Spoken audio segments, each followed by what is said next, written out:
I stood frozen in the middle of my mother-in-law's crowded living room when she suddenly snapped at me in front of the entire family. Her voice was sharp, loud, and intentionally public for maximum impact. "Tell them all how you've been lying to my son," she announced dramatically, waving her phone around like she was holding a bomb. My cheeks burned hot with embarrassment. Everyone was watching this scene unfold. She confidently tapped her phone to play her supposed proof, but instead completely different audio started playing. Her own voice suddenly filled the entire room, laughing cruelly, mocking me, rehearsing, "Before we continue, kindly tell us where you're watching us from so we know we are not alone on this. My name is Harper, I'm 27, and this moment changed everything." The audio kept playing while she frantically tried to stop it. "When they all arrive, I'll corner her right in the living room. Watch how easily I make her look completely stupid in front of everyone," her recorded voice said gleefully. A stunned, heavy silence took over the room. She desperately tried stopping the audio, jabbing at her phone, but it was way too late. Every single planned word spilled out clearly. The betrayal hit me so incredibly hard I could barely breathe or think straight. My husband Cameron stood near the doorway, his face completely pale. She had accidentally played the wrong voice note, one where she rehearsed this entire setup with her friend days earlier. She immediately tried twisting the story fast, claiming it was just a harmless joke, a simple misunderstanding, even desperately blaming her friend sitting right there.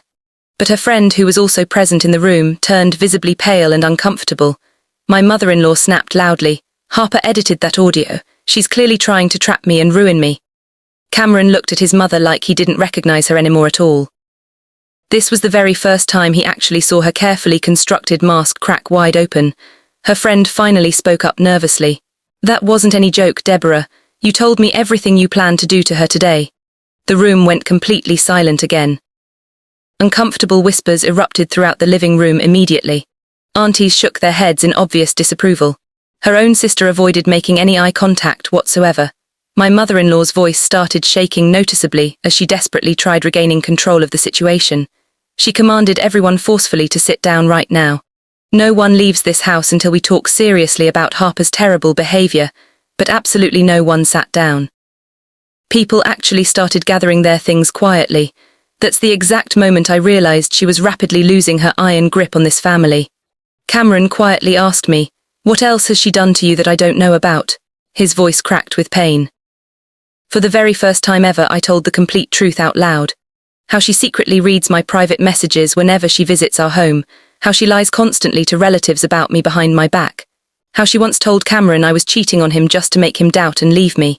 He listened closely, looking absolutely horrified, as if seeing the real world clearly for the first time ever. The entire room remained dead silent, hanging on every word. My mother-in-law screamed desperately, "You think she's innocent? You haven't heard the whole story yet." And she stormed dramatically into her bedroom, slamming the door hard. We all waited, confused about what was happening next. She returned minutes later holding a thick folder tightly, printed screenshots, fake stories she'd created, manipulated conversations she had carefully planned to present as evidence against me. She dropped them heavily on the coffee table like evidence in a dramatic courtroom trial. But one massive problem existed. She forgot she isn't tech-savvy at all. Every single edited screenshot still clearly showed the original timestamp underneath the fake one. Cameron slowly picked up the papers, examining them closely. "Mom, why is the date behind this edit completely different from what you claimed?" His voice was cold now. She froze, realizing her mistake. Her own evidence had just exposed her manipulation instead. Her brother stepped forward firmly and said, "Deborah, we seriously need to talk about your behavior right now." The mother-in-law broke down completely, insisting desperately everything she did was purely to protect her son from a bad woman. The raw emotional truth finally spilled out publicly. She was never truly ready to lose control of Cameron, never ready for him to love someone else more than her. Her deep jealousy finally became crystal clear and visible to absolutely everyone present. She turned directly to me with tears of pure anger streaming down.